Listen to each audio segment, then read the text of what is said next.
Yeah. Okay, give me some silence for a few seconds. Okay, Bournemouth Regionals deck profile here. 100-man event, top 4 deck list. 4th place exactly by Luke Tyler. Okay. This is his deck, as you can see on screen. You should by now know most of these cards if you've been playing this game longer than like a year. I don't know. Like, there's nothing particularly out of the ordinary here. 2 main travelers. Extra deck is yeah. Side deck is lots of cards. So let's see. He went X1, and yeah, round 1 he 2-0'd PK Fire, then he 2-0'd Synchro Fusionist, and then he 2-0'd Draco Pals, and then he lost to Psyframe. What? His only loss was Psyframe? So he beat Cosmo 2-0, he beat Monarch, he beat Draco Pals twice, and he beat BK Fire, but he lost to Psyframe. Okay, this will be funny. It was probably the Psyframe player I beat. Must have been. Okay, so let's see. Notable rounds. BA Mirror, I won game 1 by having main decked Max C and by making my Beatrice first. In game 2, I used Econ to get rid of a Flying C that was summoned to my field. Flying C was something that I also saw myself during game 2, but by that point I had already assembled a field that could win the game from there. Synchro Fusionist player was a good friend of mine, but I won because I won the dice roll, and game 2 I won because of activating Max C at a point where he could no longer deck me out through it, as I ghost ogred him twice. Draco Pals, I won game 1 by gaining advantage off of Max C and then going for an OTK on the following turn. Game 2, I destroyed his scale with Ground Pulse and then flipped anti-spell as soon as their turn began. Psyframe player was again another good friend, a very good player, and my only loss of the day. I like how he doesn't go into any detail about how he lost to Psyframes. Probably for the best.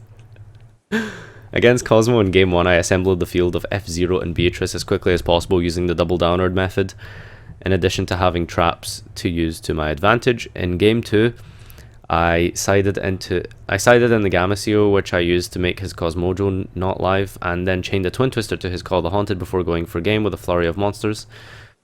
Despite the pattern of troll deck players being friends of mine, the Monarch FTK player I faced was not. I won versus Monarch FTK because of Deflector and Ghost Ogres, as well as being able to Solemn Strike myself low enough that he couldn't life equalize.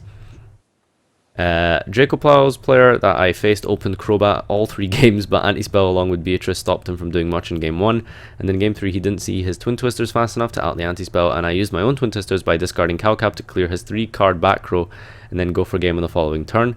Ghost Ogre was also very useful in that matchup, another awesome person, but ended up getting 7th. Alright, so that's his matchups. He's got very, very long essay here for the reasoning. So let's see. Reasoning behind Kanya and No Good and Evil. With Kanya, you send Traveler, add back Traveler with Dante. Kanya is another name that can be sent from hand for Beatrice also. Good and Evil is terrible due to being slow, and with Beatrice you already have access to your entire deck, making Good and Evil an unnecessary card as well as a dead draw. 3 Max E makes going second a lot easier, as well as not being entirely dead when going first, because BA can often play with only 4 cards. Definitely better than Veiler and BA. 2 Dark Hole, despite being a more going second card, it can still be very useful when going first also. With Beatrice, Travel and Strikes, it makes it hard for the opponent to OTK. Draco Pals have to waste multiple resources to get rid of Beatrice, and then all it takes is a Dark Hole on the following turn to then proceed to grind out the game to its end from there. No Upstart Goblin. Maxi overall I found to be far better because the deck struggles going second because of big monsters, and those monsters can be hard to beat without a Dark Hole or Raigeki or multiple BAs.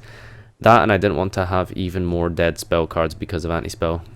2 anti-spell in the main deck. The only decks it's not good against is Cosmo and the Mirror, and going into the tournament I expect to see a lot of Monarch and Draco Pals. However, for the reason that it's weaker versus the Mirror and Cosmo, I decided to only main deck 2 and side a 3rd.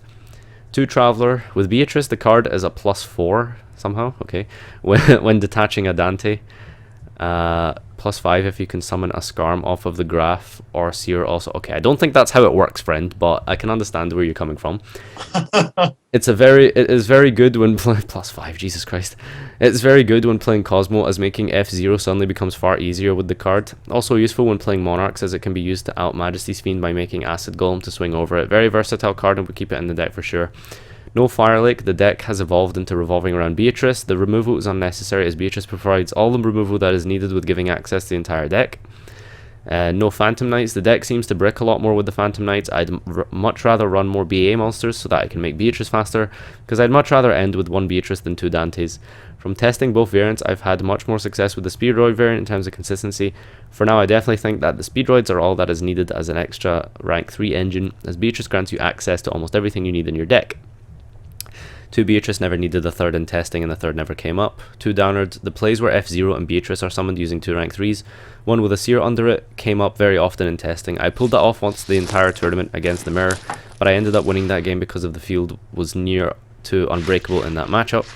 No Break Sword, once again it was something that rarely came up in testing, as there is a separate XE monster that gets rid of spells and traps, and if I ever needed to get rid of a big monster such as an Ignister, I would just make Acid Golem that, and I didn't feel like spending 50 quid.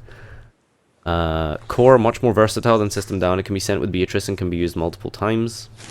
That's actually kind of cool. I didn't completely like blew over my head that you can send Core with the Beatrice. Ghost Ogre, more useful than Veiler and BA, as it can destroy domain, scales, and often yeah, that's true, I forgot about domain. And often an Ignister when they use the summon effect first. Gameciel, mainly for quantums, but was very good against Cosmo because they can't chain to it. And to out a Beatrice in the Mirror, as well as being able to make domain dead, as it isn't classed as a tribute summoned monster once summoned to the opponent's side of the field. 1 C, 1 Econ, 1 Universe. I chose one of each of the above because they're each useful for different reasons. Okay. You get maximum value off of Flying C when going second, maximum value off of XC when going first, and Econ has the weakest effect but is useful when going either first or second, because you are not guaranteed to choose who starts. I chose to run one of each to ensure that it didn't matter about who went first. Galaxy Cyclone, Royal Decree out, as it can be sent with Beatrice. Okay. Finally, shout outs to my locals called YGO TCG Bournemouth, run by Lee Randall. To everybody that came from my locals with me and for the people that hosted the event.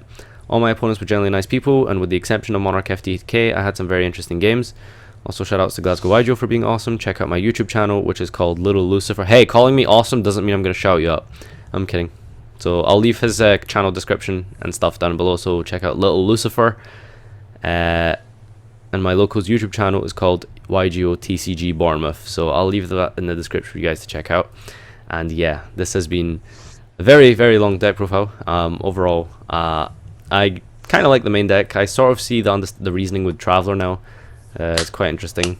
I feel like it's a bit more of a win more card.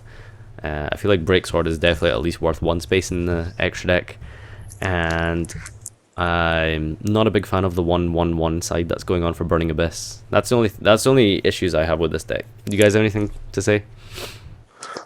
Yeah, if you're playing a Premier level event, don't be a cheapskate, you know? Get those fucking Break Swords in, man. Premier level event, Bournemouth Regional. Oh, well, I mean, not here. I mean, not a regional level. I mean, fucking hell, like we've heard of Ghost Tricks top. Hey, that was a very prestigious Glaswegian event, I'll tell you. Oh, that's prestigious. Yeah, but Bournemouth isn't. Yeah, and like the sideboard does seem a bit like in the event that I go first, I got this 1 of, and if I go second, I got this 1 of. You know, you need to probably needs to determine what if how you want to build your deck for going first or second, and if it's built for going first, then like he's already main 3 max C, so his deck could very well go second. So if he wants something for going first, then why not play like double XC's Universe? Yeah. I don't know. I mean, it's just Burning Abyss, really. It's BA. I like the main deck. I think the main deck's fine. Just not a fan of Traveler. Yeah. Alright guys, that's been your deck profile, and this will be on YouTube before I go to bed, so thanks everyone for tuning in, and I'll see you later.